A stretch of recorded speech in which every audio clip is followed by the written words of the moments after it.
台北国际航太甲国防工业展让4档无办，今年开复举办，今仔开幕。有来自美国、英国、法国等10个国家参加，展示航太国防无人机的系统。美国在台协会头一届以国家馆的方式参展有厂商是表示讲，因望讲未来会当伫台湾在地生产，来深化台美双方的军事合作。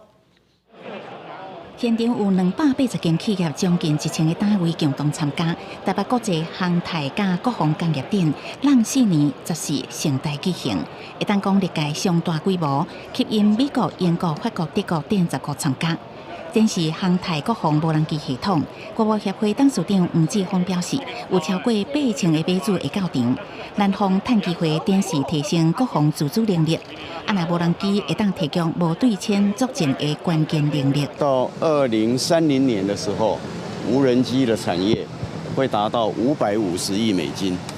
那所以，我们这次展出国内这些非常出色的无人机业者，他们的最新的技术跟产品。吴志峰讲，要让世界看到台湾企业强大自主研发能力。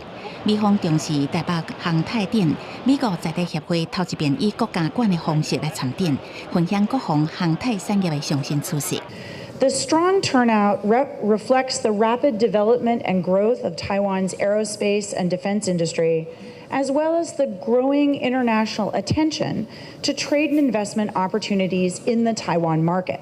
这届展览吸引国内外大厂参加，包括航太工业头人汉翔。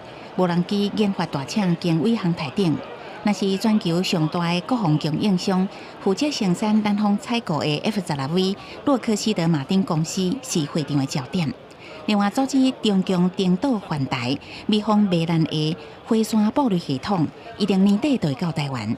制造商 诺斯洛普格鲁曼原来参展也引起关心。第一个本土化、在地化，我们希望结合国内，不管是军工，我们不管是中科院、汉翔公司，我们的科技产能，我们希望能够将我们的产能在地化。第二个就是我们希望把我们的供应链也在地化。我们一直跟中华民国站在一起。吴淑芬证实。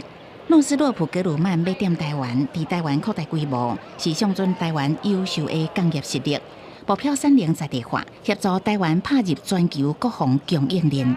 记者综合报道。